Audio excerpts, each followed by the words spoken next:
welfare state. This week, how the dream of jobs for all turned into a nightmare of unemployment.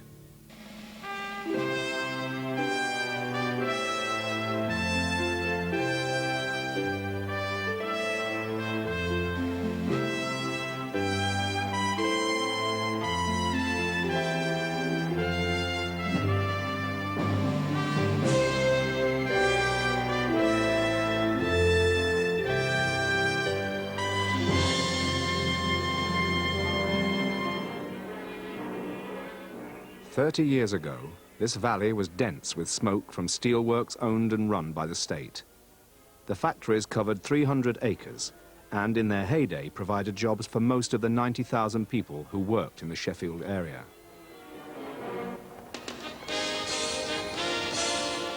BBC Radio Sheffield. Well, there's been a lot of talk about regeneration. The Don Valley certainly isn't what it was.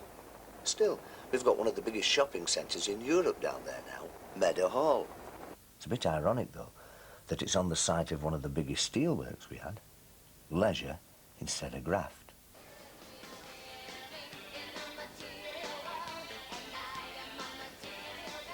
Meadow Hall is a cathedral to consumerism.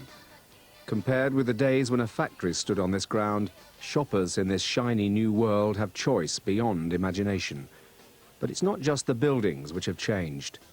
Once most people in Sheffield remembered when working class meant the same as being poor, and people believed it was the state's job to get rid of poverty. But for nearly 20 years now, the winning party at every election has had a clear message. The welfare state is out of control. If you want to hold on to money you've earned and spend it in places like Meadow Hall, you must expect less from the state.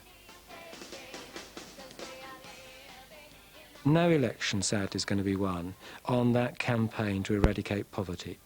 All through this century, we've emphasised about the poor to the exclusion of others. It didn't matter in the old days, because the poor and much of the working class were interchangeable, and you had a really large constituency you could appeal to.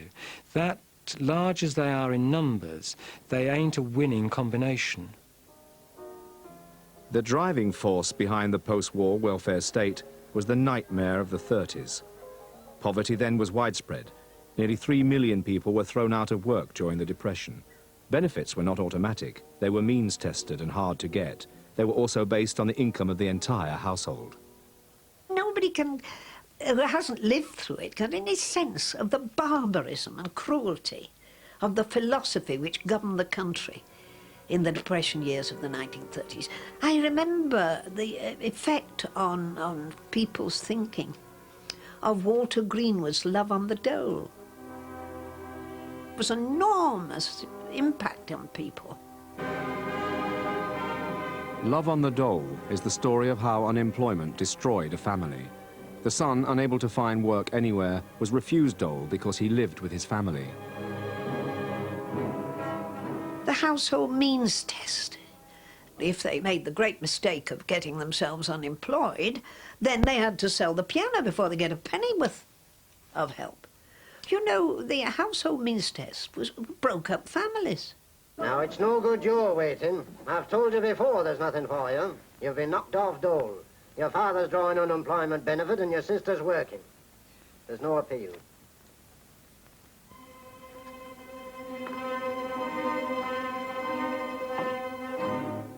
Amy Potts remembers the hard times. And my father wasn't working, and there were nothing, there was no food for years, hardly anything at all. And quite honest, we used to have to take it in turns having the crust of the bread, because it's my turn this time. Many a time, we've had nothing on the pantry. Believe it or not, I've seen mice on our pantry shelves. With no chairs to sit on, with a stand up, with no rugs on the floor. Nothing like that. It became an article of political faith that people would never again live like that. People suddenly rejected the idea that millions of our people, 2.5 to 3 million of the unemployed before the war, in the Depression, were condemned by the act of God law of nature, to live in poverty and squalor? Let's go forward into this fight in the spirit of William Blake. I will not cease from mental fight, nor shall the sword sleep in my hand, till we have built Jerusalem in England's green and pleasant land. The new Jerusalem was to be built on work.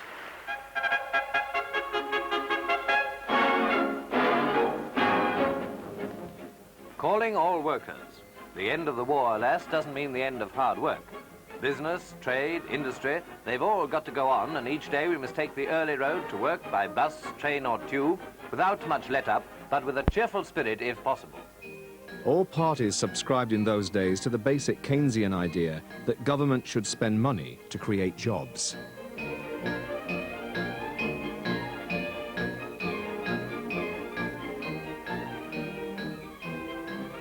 And the Labour Party believed that if the workforce was fully employed, their taxes could pay for everything from health and education to welfare benefits and pensions.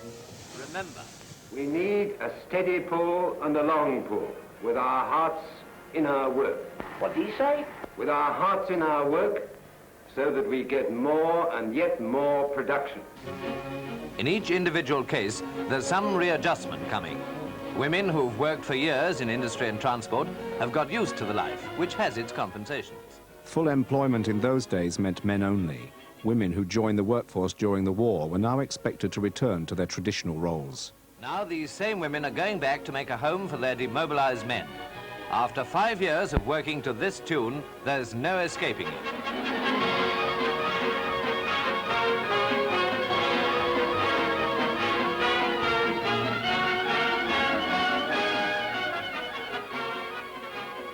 The vision was that the state should provide cradle-to-grave security. Young married couples can't serve the community well unless they feel secure. We want to give them the security all through their lives. They should have no doubts as to the future. And in old age, like this couple, they will be assured of a pension. Their share of the country they've served and helped. New laws gave everyone the right to unemployment and sickness payments, pensions, and family allowances. Future, when baby Jack, who's only just come into this world, grows up, conditions will be better still. There'll be even less anxiety in his manhood years. He will live his life in an age of increasing security. BBC Radio Sheffield. Now today we're going to take another trip down memory cul-de-sac. And I want you to tell me what it was like, not so many years ago, when we had full employment. Everybody had a job. You could leave one on the Friday evening and start the next one Monday morning. Simple as that. Worked in the steel industry parts of it. Knew that a job had come up in another part of the steel industry and said, oh, there's any chance of having that? I said, yeah, sure. Start Monday morning. Full employment for men was not hard to achieve.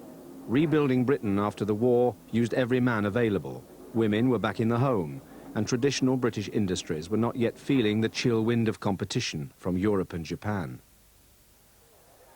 You probably meet your mate. Oh, where you work? Oh, I work at so-and-so. What sort of wages do you get? Oh, so-and-so, I could do with something like that. They want in a bloke at our place. Right, straight down to them. Right, you go and have an interview, hand your notice in Monday, finish on a Friday, start at the next job Monday. No problems. No problems. Jobs were there to be had.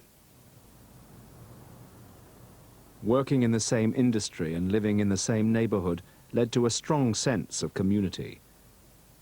They weren't rich, but they remember it like a golden age. Steelworks was a way of life. For 95% of the working class, it was steel.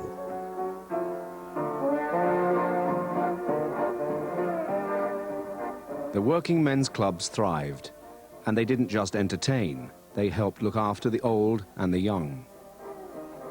And we're all good mates together. We used to go for a drink together. We used to socialise together. They're nice people. You got on with them, and they were buddies.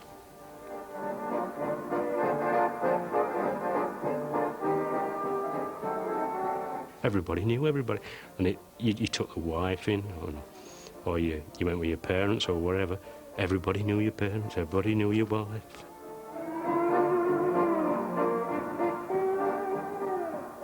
The dancing that we did was almost like a community where everybody were dancing together. They weren't sort of singled out in pairs. And so I think that was a good idea because you got to know one another. You had plenty of laughs and it made a really lovely night out. Social security wasn't an issue. Old age pensioners seemed most often in need, and what worried people most was their reluctance to claim extra benefits. There was a stigma attached to claiming benefit then. And because to try and encourage the pensioners to make their claims, because half the trouble was to get them actually to come forward to make their claims, we had a huge big exercise called the combined book exercise. Initially, you used to have two books, your pension book and your supplementary pension book. So what they did was they combined the two books together so as nobody would know that you were getting a supplementary pension. And I think that was the sort of outlook in those days, was to try and make sure, encourage people to claim the benefits. Far from capping expenditure, politicians took pride in how much they were providing. In the late 50s, the Tories made this election broadcast, starring Chancellor Heathcote Amory. Care for a cigarette? No, thank you very much. You're very kind, sir. Tell me, what sort of a pension are you getting today? Well, me and the missus, we get £4 a week between us. £4 a week? That's a bit of a rise, isn't it? It is indeed. Do you know, when we first drew the old age pension, we were getting 42 shillings a week between us. Ah, yes, but that's when the socialists were in power. A lot's happened since then. You're quite right, sir, and I couldn't agree with you more. Putting on the agony, putting on the style. That's what all the young folk are doing all the while. And as I look around me... By the end of the 50s, a new optimistic generation was on the scene to whom the memories of pre-war poverty meant nothing. Teenagers had no worries about getting a job and were keen to break with the style of the wartime generation.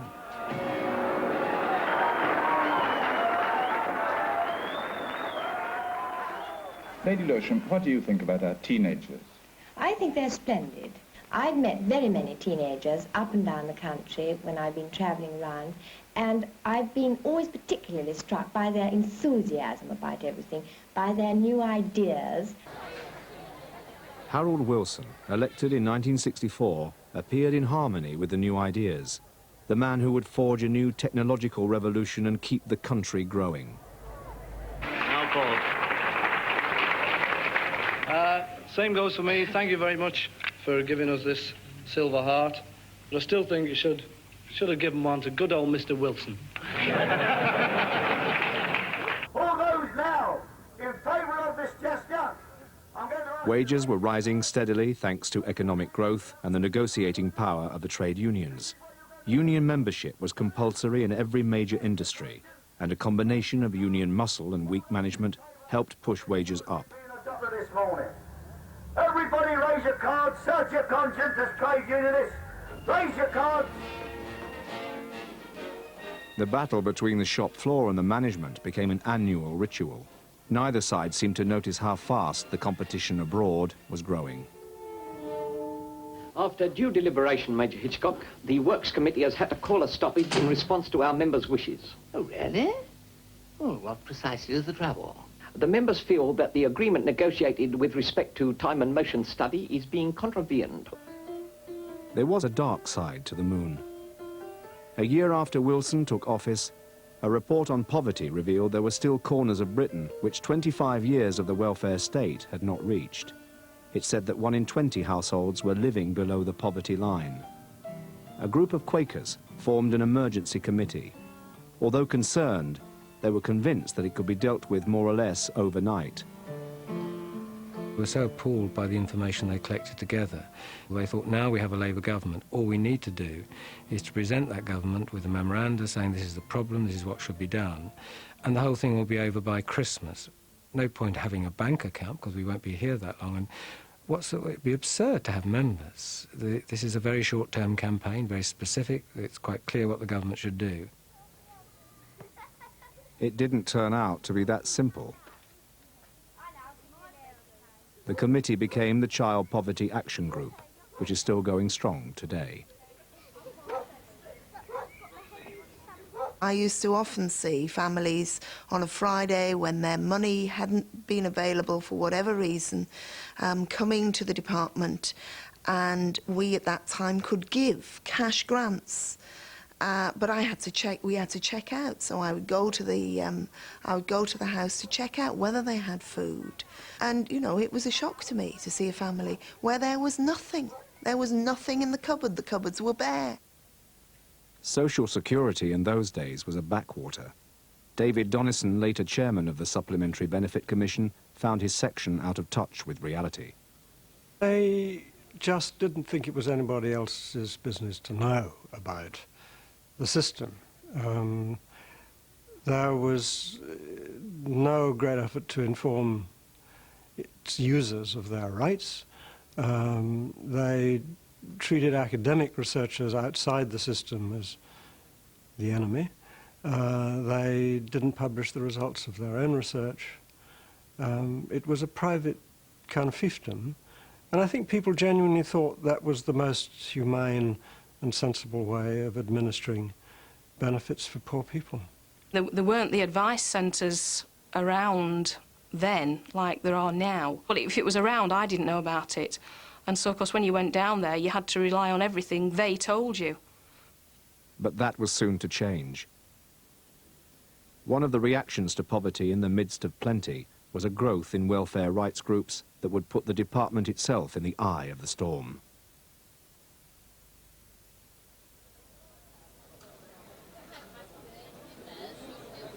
"30 years of scattered legislation had left a bewildering variety of benefits available to anyone who could understand the system. As a result, many failed to claim what they were legally entitled to. When the volunteer group set up stores, they were overwhelmed by the response. Well, frankly, when we started it, we really didn't have any sense of what the demand would be, but as soon as we opened, we were literally inundated with people who wanted help. There was a huge demand from all sorts of different people, wanting assistance, wanting advice, wanting to know what they were entitled to, bringing letters they'd received from the Department of Health and Social Security. There was also a significant new group of claimants. The great social revolution of the 60s had taken its toll on the traditional family. The number of single parents had shot up since the new divorce law of '69. To cut the escalating costs and get rid of fraud, the women's lives were constantly monitored.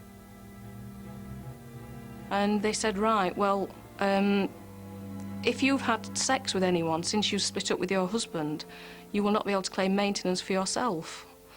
And I sort of sat there slightly flabbergasted at 8 o'clock in the morning and sort of thought, oh, right, well, if that's the way it is, yes, fair enough. And I sort of said, well, I would never expect him to pay maintenance for me anyway, now we've split up. I said, it was just for the children, really. But I just couldn't believe that she'd just come out and said something like that, you know, it's totally taken aback. There are well-known cases, not just apocryphal ones, of what was called in those days the warm pillow test, where the Social Security observer would knock on the door very early in the morning and rush in and feel the pillow to see if it was still warm. And, you know, these were cases that were at the time very well known.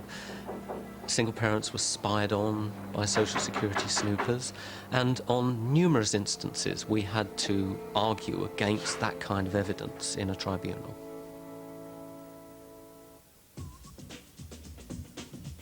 For most people in the early 70s, welfare still wasn't an issue.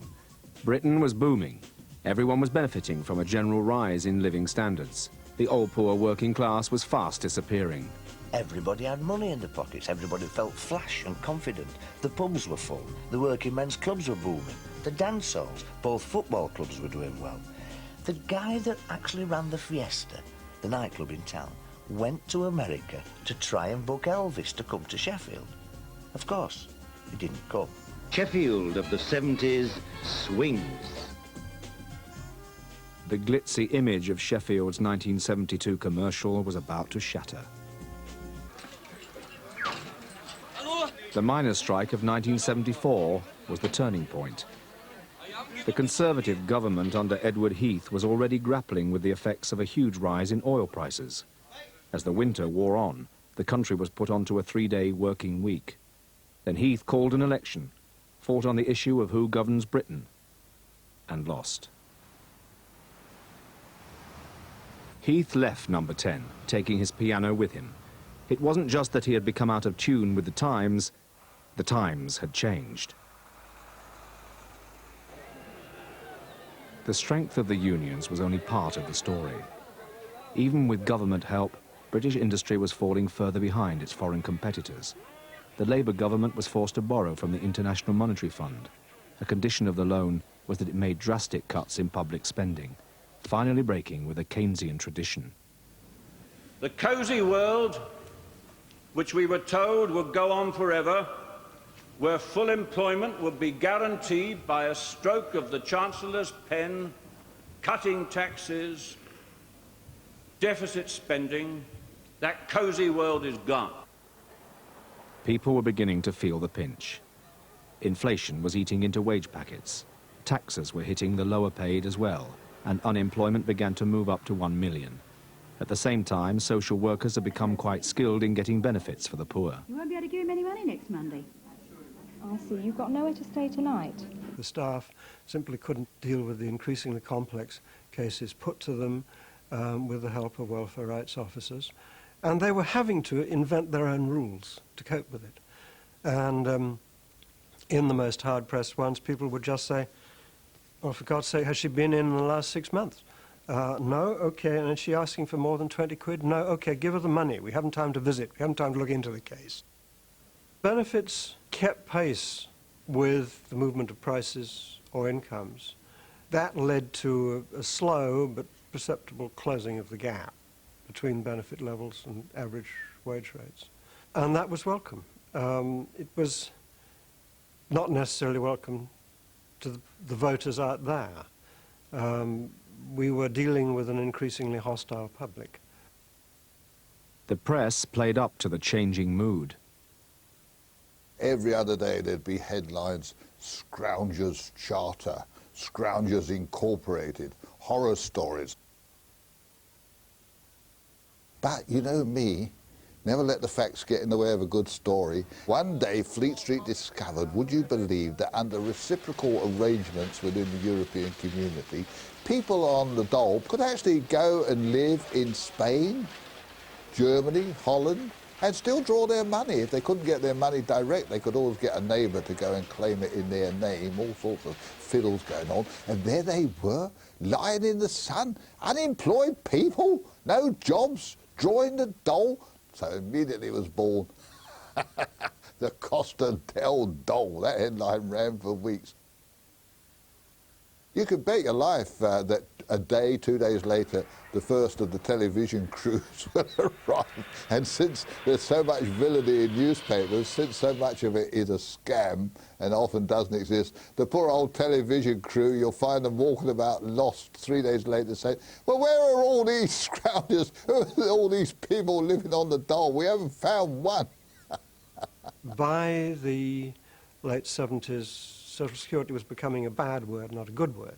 More and more people were seeing these benefits as something they paid for, that other people, Labourites and scroungers, benefited from. The politician who first voiced the change in mood was Sir Keith Joseph.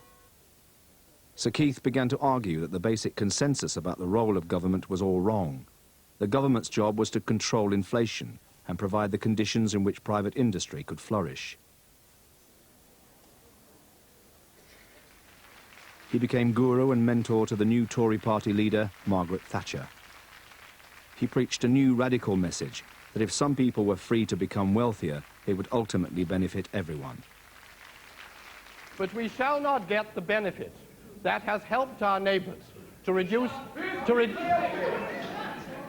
poverty unless we accept the fact that we need, if we are to reduce poverty in this country and to raise our standard of living, we need more inequality than we have now. Despite the hecklers, it was Labour Prime Minister James Callaghan who began to look more out of touch, particularly when he took off for an international conference in the sunny Caribbean, while back home, in an icy winter, the country was crippled by strikes. It became known as the Winter of Discontent. Amid the peaceful winter scenes, Britain is stricken with its worst industrial problems for years. But the biggest blow for the government and country is the strike by road haulage workers. Few places in London seem too sacred for the overspill of waste. Leicester Square, haven of tourists and happier times, has more than its fair share. Callaghan returned, apparently oblivious to what was happening.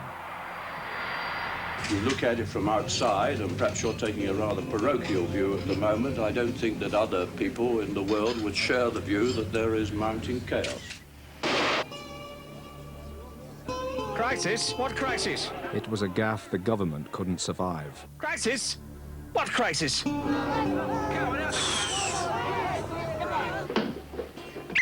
Fiction had become no match for real life. Right, brothers, have we all gathered? What are you going to do, Katie? Call the drivers out. Call the drivers out. I tell you, brothers, everybody's coming out. Tell you what I don't want to see. What's that? Labour in power again. Labour in power? Was that the Marx Brothers? No, another bunch of comedians. Coming shortly, the Conservatives. Mrs. Thatcher swept to victory in 1979. As she entered Downing Street, the first words of the new Tory leader gave no hint of the revolution that was about to follow. Where there is discord, may we bring harmony. Where there is error, may we bring truth. Where there is doubt, may we bring faith. And where there is despair, may we bring hope. Alan Walters, an economist with no time for post-war theory, became Mrs. Thatcher's close advisor. The British economy needed, above all, a shock. It needed a shock in this sense that the managers hardly ran their firms. I mean, it's the trade unions that ran the firms. They were stuck in their ways. They'd been bailed out time and time again. We closed a large number of industrial museums. I mean, they were museum pieces. They had also been places of work. The old steelworks around Sheffield had government subsidies withdrawn. They now had to make profits and found that difficult. One by one, they closed, and their workers became redundant. We talked earlier about the good old days in Sheffield. Who would have thought it would disappear as quick as it did in the early 80s? Bang! All the steel jobs went, all of a sudden, in a couple of years. People were back on the dole, just like the mum and dads had been in the 30s. Did we lose more than jobs, though? I'm sure you could tell me that. It was criminal. The big, beefy, muscular, strong, mountainous men that used to throw that steel about.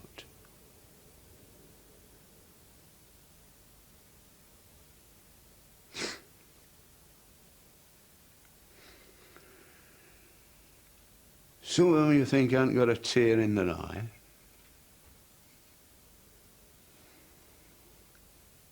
Some of them sat or stood and wept. And there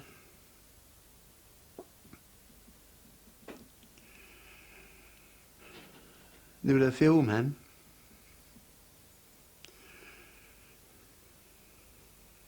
was sat on the pavement edge,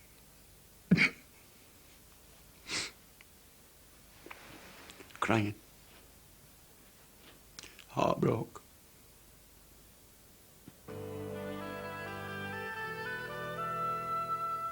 The tough new government philosophy was deliberately aimed at closing down the old and inefficient. In Sheffield, by the mid-80s, over 45,000 were unemployed, as the numbers across the country rose to over 3 million. With the unions effectively neutralised, a level of unemployment thought politically unsustainable now became part of the industrial landscape. The room was enormous, and it was absolutely filled with men, nothing else but men, all ages, from ages of 16 up to 65. It was absolutely soul-destroying to see so many people just stood in a queue for 2 hours doing nothing. And you just think and you think, cracky, these can't get a job, how am I going to get one? And I should imagine that were every thought of every person in that queue. Go on, give us a job. Go on, give us a go. I can put the nets up as well. The conventional wisdom, when you've got increased unemployment, massive number of people on the dole, is to boost the economy by massive tax cuts and increases in public spending. You know, reduce taxes so that people have more money to spend and will generate jobs. This is a conventional wisdom, the Keynesian conventional wisdom. Now, what we did in 1981 was exactly the opposite, and in grand measure. The City of London became the new focus of attention. Many manufacturing shares fell as Britain's industrial base shrank. But people in the financial services began to prosper, and at the heart of the Tory government was a belief that people had to be encouraged to make money. Let's suppose we have a society where there's two people, just two people, equally endowed. Now one, however, works hard and wants to improve himself. The other one doesn't. So one who works hard has a high income, the one who doesn't has a low income. Now, I'd say, but there should be equality in the society. Why don't we take income from the rich man he is now and give it to the poor man? What moral right is there for creating equality in that sense? None whatsoever. I think it's immoral to create equality in that sense. I'm going to go and buy a bit of sterling. Looks like everybody in the market might be a bit short of sterling. It doesn't want to go down. 58.63! Take 5. His first £5 million, and with each wave, he buys another £5 million. A new breed of city entrepreneur flourished. Quickly, it's going to go up in a second. A grimace as the price rises. 57.64! Take 5. 57.64! Take 5. What positions am I running? 58.63! Take 5. 58.65! Take 5. That'll do. That'll do. He's bought £35 million. So how much money did you make on that little pup?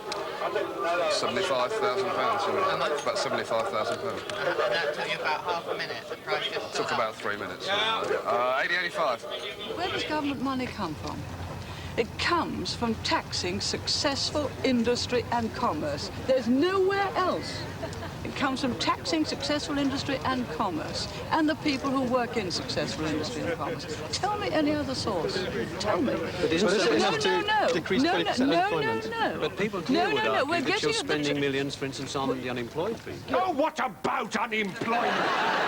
People are obsessed, aren't you? Every time a new idea comes along, some change which might do this country a bit of good, it's always what about unemployment? Change the bleeding record. Yes, there will be some unemployment. The whole outlook's finished. I've got these. I no longer can use them. They've been taken away from me. That's all I have to work with. They need this now, and I haven't got a lot of that. I weren't educated as well as some people. So the manual jobs that we're used to filled Sheffield are no longer there. Mrs. Thatcher was no lady to turn back. She was acutely aware of the rising cost of unemployment, but was convinced that her policies would keep inflation under control and increase wealth for everyone. Above all, she was determined to end the long years of featherbedding industry. Creating jobs is a job for business and workers, not for government. I mean, government could create jobs, true, but you waste the output, and it's a waste of time. And we've got too big a bureaucracy. Amen. We should reduce that bureaucracy too.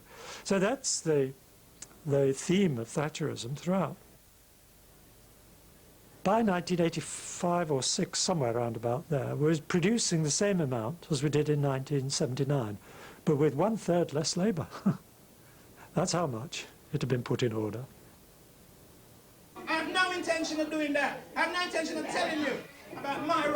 The problem for the government during the 80s became the increasing cost of welfare. The balance sheet would have been difficult without North Sea oil.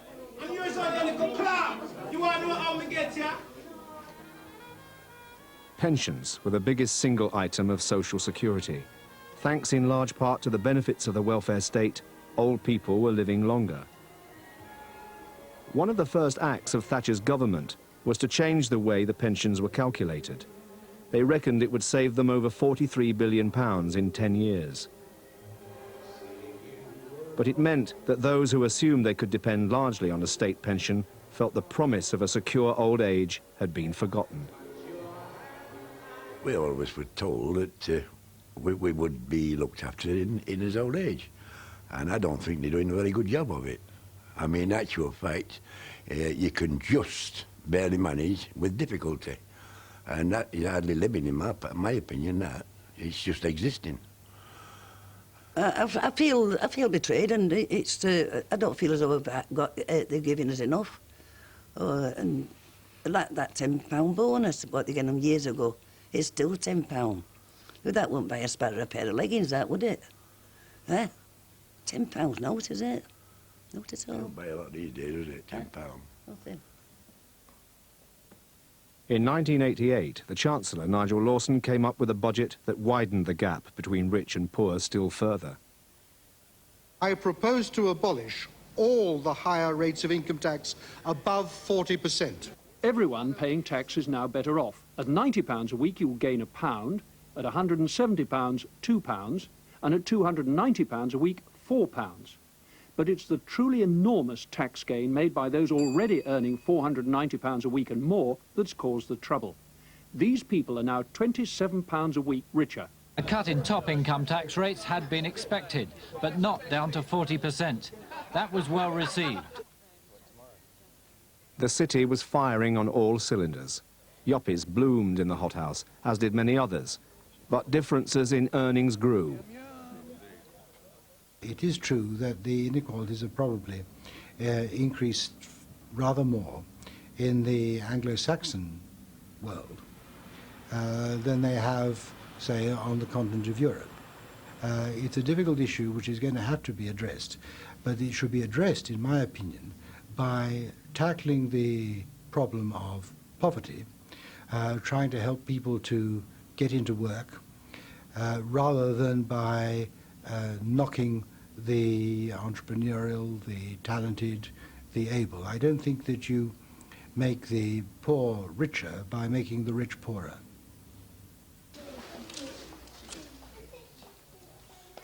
Another recession put people back onto benefit, increasing the cost of the very thing the government wanted to cut. Yes. I didn't receive my money. I was promised it for Saturday morning. And it hasn't come. And it hasn't come. I waited until this morning's post, and it hasn't come again. Right. I rang you up this morning. I told you that I was on my way up. What is it? Is Tracy? To control costs, more and more people were targeted by Social Security, which meant more became dependent on means testing. On today. It's not fair. You do this every week to us. If you do the targeting, we now know what the consequences are, that you do poverty trap them, you keep people down. It makes it very, very difficult for them to improve their own lot by their own efforts. Because as they do, for each pound in earnings they get, they start losing their means-tested help. You told me a minute ago that she didn't have this. Many benefits were put in jeopardy if someone or their partner worked more than 15 hours. Yeah, that's right. So my wife has got to give up a job in order for us to have a decent living standard. She's got to become one of the unemployed to get paid. That's basically it. You know, you are going to be worse off because she's working. The net effect is you create a welfare state and of such dependency that people cannot get off it. They're hooked on it. And at the moment, with my rent being paid, with no outlay to pay out, I'm better paid on the dole than I am in work. And I didn't think I'd ever hear myself say that. I really didn't. And it's not very nice to be able to say it, because it hurts to actually say it. But yes, I'm better off on dole than I would be earning a job. And that's horrible. if you're on means testing. It's very, very difficult to remain honest or to be active and to see your income rise.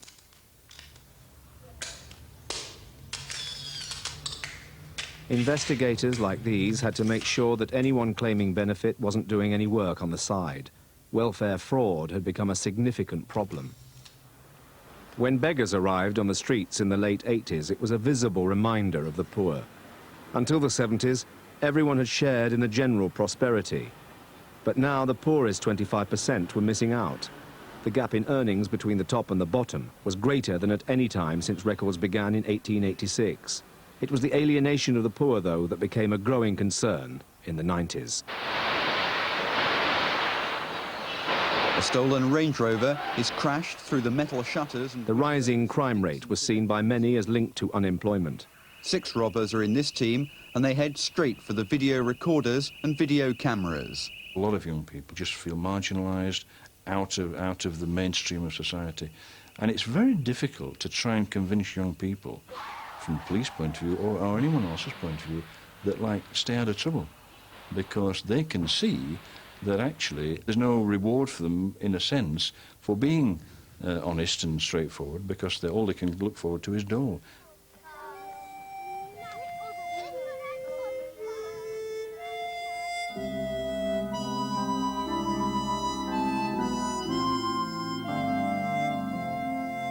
You could say that we've got the workhouses because the poor now, for the first time ever, are heavily concentrated in certain areas. Huge ghettos, in a sense, are like those old workhouses where people are gated geographically. Many of those people in each street will be those who are now caught in this welfare trap. We are cutting off the underclass, as some people now call it, from the rest of mainstream society. And so families and children are growing up in situations where they simply are not able to break out of this. You just feel like you're left out.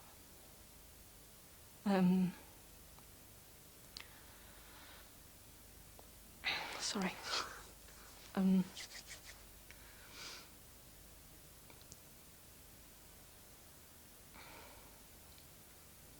I don't know. I just don't really know how to put it into words.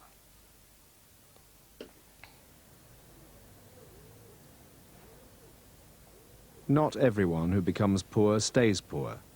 New research suggests that people slip in and out of poverty.